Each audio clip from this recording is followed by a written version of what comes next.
Hello সবাইকে আসসালামু আলাইকুম। আশা করি সবাই ভালো আছেন। তো আজকে চলে আসলাম টাঙ্গাইলের সেই বিখ্যাত ২০১ গম্বুজ বিশিষ্ট মসজিদে। তো আজকে এই মসজিদটি ঘুরে ঘুরে আপনাদেরকে দেখাবো। তো ভিডিওটির সাথেই থাকুন। তো মসজিদে আসলে এখানে আপনাকে আগে অজু করে নিতে হবে। তো অজু করার স্থান মসজিদটির পাশেই রয়েছে। আর আমি সেখানেই যাচ্ছি। অজু করে আপনাদেরকে সারা মসজিদের ভিতরে এবং উপরে সবকিছু ঘুরে ঘুরে দেখানোর চেষ্টা করব। আর এখানে অবশ্যই বেপরদায় চলাফেরা নিষেধ, যেহেতু ধর্মীয় স্থান, তো সেটা মানতেই হবে। তারপরে আমি এখানে দেখেছি কিছু কিছু মেয়েরা বেপরদাভাবেই ঘুরতেছে, সেটা তাদের পার্সোনাল ব্যাপার। যাই হোক, সেটা নিয়ে আমি কিছু বলতে চাই না। আর এখানে অজু করতে আসলে অবশ্যই কিছু নিয়ম কানুন আছে, সেটা আপনারা পড়ে নেবেন, পড়ে নিয়ে এখানে অজু করবেন। আর অজু করে আমি চলে আসছি মসজিদে ওঠার জন্য। দেখতে পারতেছেন এটাই হলো মসজিদের সিঁড়ি, এটা দিয়েই আপনাকে উপরে উঠতে হবে। আর হ্যাঁ, এখানে অবশ্যই আপনার জুতাটি খুলে তারপরে মসজিদের উপরে উঠবেন। আর এটাই হলো মসজিদের প্রবেশ পথ। আর মসজিদের উপরে থেকে যদি আপনাদেরকে একটু নিচে দেখাই তাহলে এরকম দেখতে হবে। আর এখন আমি মসজিদের ভিতরে প্রবেশ করব এবং চারপাশটায় ঘুরে ঘুরে আপনাদেরকে দেখানোর চেষ্টা করব। আর ফাইনালি দেখতে পারতেছেন মসজিদের ভিতরের যে ভিউটা, তো ভিতরে খুবই সুন্দর ভিউ, অমায়িক বলা যায়। আর যে পর্দাটি দেখতে পারতেছেন, ওই পর্দার পাশে থাকবে শুধু মেয়েরা আর এই পাশে শুধু ছেলেরা। তো মসজিদের ভিতরের ভিউ সম্পর্কে আমার আর বেশি কিছু বলা নাই। আমার এখানে খুবই ভালো লাগছে এবং খুবই সুন্দর ডিজাইন। জানি না এই ডিজাইন কোথায় থেকে করছে, আমি ওই সম্পর্কে আসলেই শুনি নাই, তাই আপনাদেরকে বলতে পারলাম না। যাই হোক, এখন আমি চলে আসলাম মসজিদের বাহিরে। এখন উপরে উঠবো, মসজিদের উপরে উঠে আপনাদের যে ২০১ গম্বুজ ওইটা আপনাদেরকে দেখানোর ট্রাই করব।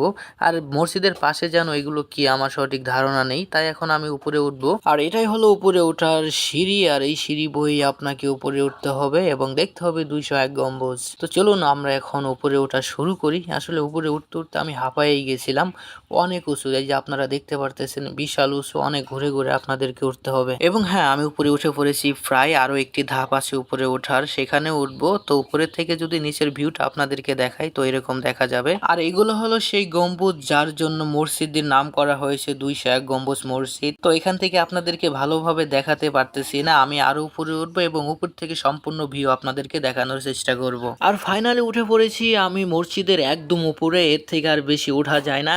আর এখান থেকে আপনারা সুন্দরভাবে ২০১ গম্বুজগুলো দেখতে পারবেন। এখানেই রয়েছে ২০১টি গম্বুজ। এখান থেকে যদি আপনি নিচের দেখতে চান তাহলে মানুষগুলো অনেক ছোট ছোট লাগবে, বলতে গেলে অনেক উঁচুই চড়েছি আমি। তো মসজিদের উপরের ভিউটা দেখা শেষ, ওখান থেকে আমি নেমে পড়েছি। এখন কম পরিসরে দেখাবো মসজিদের নিচে যে দোকানপাট গুলো আছে সেগুলোর পরিবেশ এবং এখানে কি কি পাবেন। সাধারণত এরকম দোকানপাট মসজিদটির দুই জায়গায় রয়েছে, একটি হলো সামনে আর একটি হলো মসজিদের পাশে। এখানে সাধারণত পিচ্চিদের খেলনাই বেশি পাওয়া যায়, যেহেতু এটি একটি মেলা। পিচ্চিদের খেলনার পাশাপাশি এখানে রয়েছে অনেক দোকানপাট এবং রয়েছে রেস্টুরেন্ট। এখানকার রেস্টুরেন্টের খাবারের মান তেমন ভালো না। যদি এখানকার খাবারের রেটিং দিতে যাই তাহলে আমি 10-এ 4 দিব, কারণ আমার কাছে তেমনটা ভালো লাগেনি এবং পরিবেশও তেমন একটা ভালো না। তো সবকিছুর পরিবেশ ভালো না হলে এখানে একটি পানের দোকান রয়েছে, এখানে এসে অবশ্যই পান খাবেন। এখানে খুবই ভালো পান বানায় আর কি, সব প্রকারের পান এখানে পাওয়া যায়। রয়েছে অনেক প্রকারের জর্দাও। পানের দোকান থেকে ডান দিকে তাকালেই দেখতে পারবেন ছোট একটি পার্ক। আর আপনারা এখানে দেখতেই পারতেছেন যে পার্ক প্রেমীরা ঘোরাফেরা করতেছে। আর এই পার্কে ঢুকলেই দেখতে পারবেন বিভিন্ন প্রকারের আচার নিয়ে বসে আছে এবং আপনাকে ডাকবে যে আসেন আসেন আচার নিয়ে যান।